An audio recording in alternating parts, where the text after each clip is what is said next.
तो स्टूडेंट्स हम लोग पढ़ रहे हैं पॉलिटी चैप्टर 4 लेन देन का बदलता स्वरूप। और ये जो किताब है बिहार SCERT क्लास 6 की किताब है। चैप्टर 3 मैं इसलिए नहीं पढ़ा रही हूँ क्योंकि उसमें क्या है कि कुछ भी इतना इम्पोर्टेंट पॉइंट या फैक्ट नहीं है, सिर्फ कहानी है।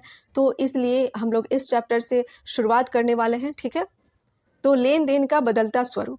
जैसे ही सुबह के 4 बजे घड़ी में अलार्म बजना शुरू हो गया। अलार्म की आवाज़ सुनते ही अभिषेक जग गया। उसने अपनी छोटी बहन अंकिता को उठाया। घर के बाकी लोग भी उठ गए थे।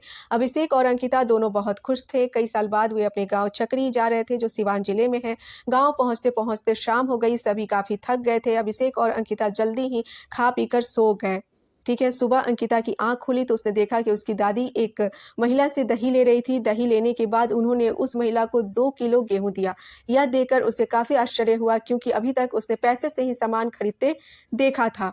सुबह 10 के आसपास जब अभिषेक घर के बरामदे में बैठकर पढ़ रहा था, तभी उसका ध्यान भोंपू की आवाज़ पर गया। पास जाकर उसने देखा कि एक साइकिल पर कोई आदमी आइसक्रीम बेच रहा है, ठीक है। तो बच्चे उसे चारों तरफ से घेरे हुए हैं। किसी बच्चे के हाथ में गेहूं है तो कोई मकई लेकर आइसक्रीम ले रहा है। एक बच्चे को आइसक्रीम विक्रेता ने कहा कि 2 मुट्ठी गेहूं और लाओ, तब आइसक्रीम मिलेगी। अभिषेक ने देखा कि आइसक्रीम वाला बच्चों से लगभग 100 ग्राम गेहूं लेकर एक आइसक्रीम दे रहा है। अभिषेक दौड़कर घर के अंदर गया और एक डलिया में अंदाज से 100 ग्राम गेहूं लाकर आइसक्रीम वाले को दे दिया। आइसक्रीम वाले ने उसे भी एक आइसक्रीम दी थी। कुछ देर बाद मूंगफली और सोन पापड़ी बेचने वाला आया। उससे अंकिता ने गेहूं के बदले कुछ मूंगफली और थोड़ा सोन पापड़ी खरीदा। अभिषेक और अंकिता को सामान खरीदने का यह तरीका काफ़ी अच्छा लगा क्योंकि यहाँ सामान खरीदने के लिए उसे किसी से पैसे मांगने की ज़रूरत नहीं पड़ रही है और अनाज लेने से उसे कोई नहीं रोकता है। तो ऐसा ही जो लोग 90s के होंगे, जो बच्चे, तो इससे काफ़ी कनेक्ट फील करेंगे, इस जर्नी से कनेक्ट फील करेंगे बिकॉज़ मैं भी 90s की हूँ। और हम लोग भी जब अपने मामा के यहाँ जाते थे, स्पेशली मतलब मामा के घर समर वैकेशन में 1 महीने के लिए, तो ये चीज़ काफ़ी मतलब अच्छी लगती थी। और वहाँ पे मतलब ये लगता था कि यार पैसे की तो कोई बात ही नहीं है, तो धान गेहूँ से तो सारी चीज़ें मिल जाती हैं। तो ये काफ़ी मतलब अच्छा लगता था हम लोगों को। और स्पेशली जो मेरी नानी है और नाना, तो एक बोरे में धान इकट्ठा करके रख देते थे कि हाँ, और गेहूँ, कि बच्चे आने वाले हैं समर वैकेशन में तो उन्हें जो मन करेगा वो इससे खरीदेंगे। और स्पेशली हम लोग को पैसे खर्च करना मतलब नहीं ठीक लगता था। और गेहूँ और धान से ही चीज़ें खरीदने में काफ़ी मतलब मज़े आते थे और अच्छे लगते थे। मतलब वो भी क्या दिन थे। तो बस ये चीज़ देख के मैं काफ़ी मतलब एक कनेक्शन जो होता है मैंने मतलब इस जर्नी से मैंने फ़ील किया। सो इसलिए मैंने शेयर भी किया कि जो 90s के जो दौर थे, मतलब क्या ही मतलब सबकी अपनी-अपनी लाइफ़ है। जो अभी की जो जनरेशन है, अभी की चीज़ों को आगे चल के बोलेगी कि हमारे टाइम में ऐसा होता था, वैसा होता था। और जो 90s के हैं, वो लोग बोलते हैं कि हमारे हमारे समय की जो म्यूज़िक है, हमारे समय के जो सॉन्ग्स हैं, हमारे समय की जो चीज़ें हैं, वो अब कहाँ। तो चलिए, कोई बात नहीं, अब आगे बढ़ते हैं। शाम को दोनों बच्चे अपने दादाजी के साथ उस दिन लगने वाले गांव के साप्ताहिक बाजार में गए। यहाँ दादाजी ने सबसे पहले उनके लिए कुछ जलेबियाँ खरीदी, फिर कुछ स्टील के बर्तन और एक चादर खरीदकर घर लौट आए। यहाँ दादाजी ने सभी दुकानदारों को उनके वस्तुओं के बदले पैसे दिए। घर लौटने पर अभिषेक ने दादाजी से कहा, दादाजी कितना अच्छा होता कि कोई सामान खरीदने के लिए पैसे की ज़रूरत नहीं हो, सिर्फ कोई सामान देकर ही विक्रेता से उसकी वस्तु खरीदी जा सकती। मुझे तो यह काफ़ी अच्छा लगता है। और जब वस्तुओं के माध्यम से किसी वस्तु की खरीद बिक्री की जाती है, तो फिर बाजार से सामान खरीदने पर दुकानदारों को पैसे क्यों दिए जाते हैं? यह सुनकर दादाजी ने बताया कि पहले रुपए या सिक्कों का चलन नहीं था। एक समय था जब मनुष्य अपनी अधिकांश आवश्यकताओं की पूर्ति खेत से उपजाकर या इकट्ठा कर पूरा कर लेते थे। शेष आवश्यकताओं की पूर्ति वे वस्तुओं की अदला बदली के द्वारा करते थे। यदि लोहार खेती कार्य के लिए कुदाल या हल बनाता था तो किसान कोई अनाज देकर भी उसे खरीद लेता था। उसी प्रकार मान लो कि लोहार को चमड़े की किसी वस्तु या चप्पल की आवश्यकता हो तो वह चर्मकार से उस वस्तु को खरीदता है। इसके बदले वह उसे लोहे से निर्मित कोई वस्तु या कहीं से प्राप्त अनाज देता है। अनाज की मात्रा या वस्तुओं की संख्या का निर्धारण परंपरा या आपसी बातचीत से तय नहीं होते थे। इस प्रणाली को वस्तु विनिमय प्रणाली कहा जाता है। तो यहाँ से एक बहुत ही अच्छा पॉइंट निकल के आया आपके एग्जाम के व्यू से, तो इसे आप लोग नोट डाउन कर लेना। लेकिन वस्तु विनिमय प्रणाली में कई कठिनाइयां थी। बाद में जब रुपयों का चलन शुरू हुआ तो लेन देन, वस्तुओं की खरीद बिक्री तथा व्यापार में काफ़ी सहूलियत होने लगी और इसी सहूलियत के लिए वस्तुओं की खरीद रुपयों के माध्यम से करना पसंद किया जाने लगा। जब किसी वस्तु की खरीद बिक्री दूसरी वस्तु के माध्यम से किया जाता है तो उसे वस्तु विनिमय प्रणाली कहा जाता है। ठीक है।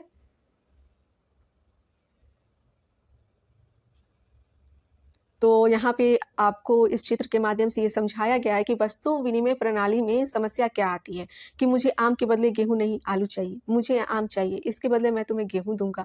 तो ये सारी समस्याएं थी, तो इसलिए जो मुद्रा प्रणाली है वो काफ़ी अच्छी है। ऊपर के चित्र में आपको समझाया गया है कि किसी के पास गेहूं है और कि उसके बदले वह आम चाहता है, तो उसे ऐसे व्यक्ति की खोज करनी होगी जिसके पास आम हो और वह उसके बदले गेहूं चाहता हो। लेकिन सामान्यतः इस प्रकार के दोहरे सहयोग का अभाव होता है। ठीक है।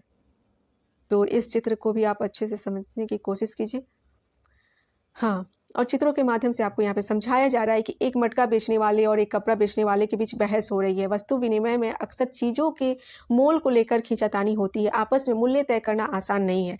ये बहुत सी वस्तुओं के बीच लेन देन होता है तो यह और भी कठिन हो जाता है।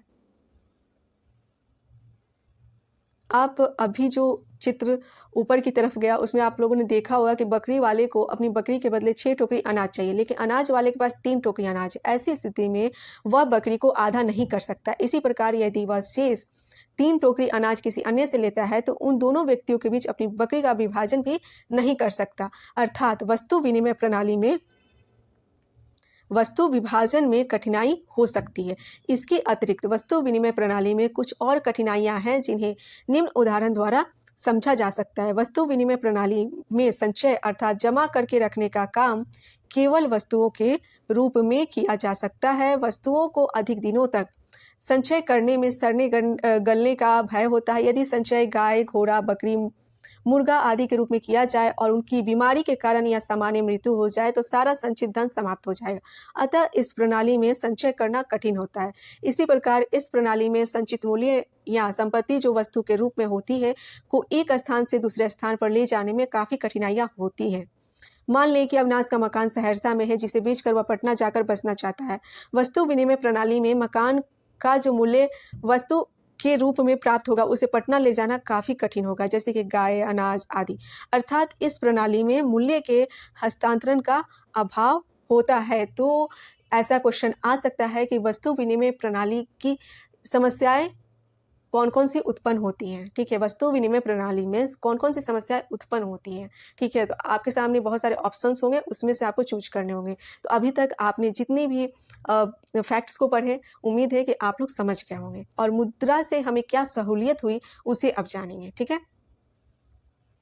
जैसा कि आप जान चुके हैं कि वस्तु विनिमय प्रणाली में अनेक प्रकार की कठिनाइयां थी। उन कठिनाइयों के कारण व्यापार में भी दिक्कतें आने लगी। धीरे धीरे यह समझ बनने लगी कि कोई ऐसी वस्तु होनी चाहिए जिसके बदले में ज़रूरत की चीज़ें मिल जाए और उसी वस्तु को लेन देन का माध्यम मान लें।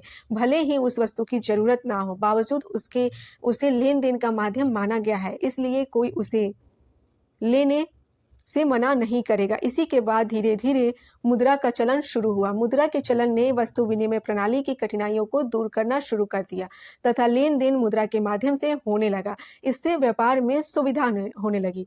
जब किसी वस्तु की खरीद बिक्री मुद्रा अथवा रुपए पैसे के माध्यम से किया जाता है तो उसे मुद्रा विनिमय प्रणाली कहा जाता है। मुद्रा का प्रारंभिक स्वरूप वस्तु मुद्रा के रूप में था। तो क्वेश्चन अगर पूछे कि मुद्रा का प्रारंभिक स्वरूप किस मुद्रा के रूप में था, तो आप लोग क्या चूज करोगे? वस्तु मुद्रा के स्वरूप में था। ठीक है। प्राचीन काल यानी कि आखेट युग में जब मनुष्य जानवरों के शिकार द्वारा जीवन यापन करता था, तब पशुओं का खाल या चमड़े का प्रयोग मुद्रा के रूप में किया जाता था। बाद में चारागाह युग में पशुओं का प्रयोग मुद्रा के रूप में किया जाने लगा। उसके बाद मनुष्य खेती करने लगा तो अनाज का प्रयोग भी मुद्रा के रूप में किया जाता था। इन्हें वस्तु मुद्रा कहा जाता था। प्राचीन काल से आज तक मुद्रा का स्वरूप निरंतर बदलता रहा है। वस्तु मुद्रा के बाद सर्वप्रथम धातु मुद्रा का चलन शुरू हुआ। इसमें लोहा, तांबा, पीतल, सोना, चांदी आदि का प्रयोग किया जाता था, लेकिन धातु मुद्रा में भी कई कमी थी। यह भारी होता था। ठीक है। लेन देन के बीच हमेशा संदेह बना रहता था क्योंकि इनका वजन और शुद्धता जांचना कठिन होता था। इसके बाद सिक्कों का चलन शुरू हुआ। भारत में सबसे पहले चांदी के सिक्के बने। भारत में कई अलग अलग राजा थे, हर राजा अपने राज्य के लिए सिक्के जारी करवाता था। दिल्ली की गद्दी पर बैठे शेरशाह सूरी ने ऐसा ही एक चांदी का सिक्का चलाया जिसे उसने रुपया नाम दिया। सिक्के के आने से हर बार वजन करना और शुद्धता जांचने की जरूरत नहीं रही। ठीक है। जब उत्तर भारत में मुगल साम्राज्य के समय में मुद्रा के रूप में सोने की मुहर, चांदी का रुपया तथा तांबे का बना दाम चलता था, उस समय आप लोग चित्र में देख रहे होंगे सोने का मुहर और चांदी का रुपया। ठीक है। उस समय दक्षिण भारत में सोने के बने सिक्के, हुन और पन्नम का चलन था, परंतु आज जो सिक्के चलते हैं वे एल्यूमिनियम तथा निकल के बने होते हैं। इन सिक्कों की लागत इनके मूल्य से कम होती है। ठीक है। पत्र मुद्रा या कागजी मुद्रा, सिक्कों को एक स्थान से दूसरे स्थान तक ले जाने में होने वाली परेशानी एवं सिक्कों को घिस घिस कर अपना फायदा बनाने की आदत को देखते हुए कागज के नोट का चलन शुरू हुआ। इसे पत्र या कागजी मुद्रा कहा जाता है। भारत में कागज के नोट छपवाने तथा जारी करने का अधिकार सिर्फ भारतीय रिजर्व बैंक को है। तो एक और बहुत ही अच्छा सा इंपॉर्टेंट क्वेश्चन यहाँ से बन सकता है। ठीक है। अभी हमारे देश में 2 रुपये, 5 रुपये, 10 रुपये, 20 रुपये, 50 रुपये, 100 रुपये, 500 रुपये तथा 1000 रुपये का नोट भारतीय रिजर्व बैंक द्वारा जारी किया जाता है। ठीक है। चलिए,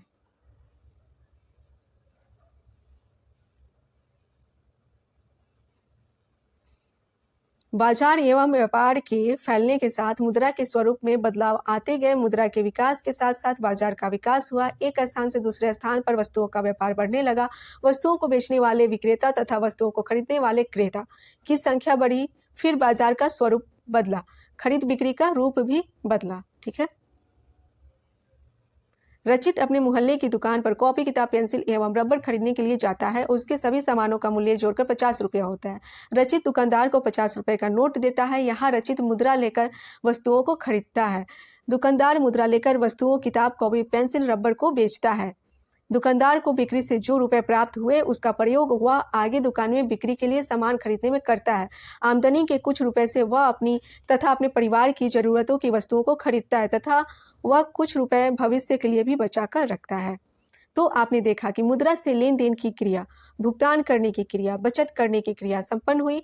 इसमें वस्तु के बदले कितनी कीमत चुकाई जाए यह भी निर्धारित किया गया। अर्थात यहाँ पर मुद्रा के समग्र कार्यों का संपादन हो गया। ठीक है।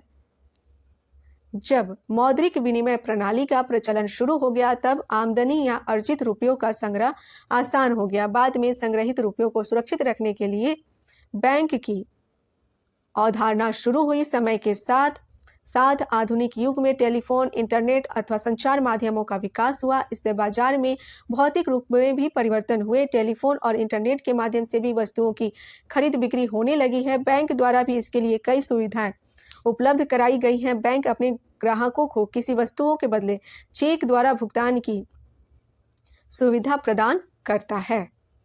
इसके अतिरिक्त वर्तमान समय में लेन देन अथवा खरीद बिक्री के लिए बैंक अपने ग्राहकों को एटीएम सह डेबिट कार्ड जारी करता है। इसे प्लास्टिक मुद्रा भी कहा जाता है। तो प्लास्टिक मुद्रा किसे कहा जाता है आप लोग अच्छे से समझ गए होंगे। इसके द्वारा कोई बिना पास में रुपए रखे बैंक में जमा रुपए के आधार पर किसी वस्तु को खरीद सकता है। ठीक है।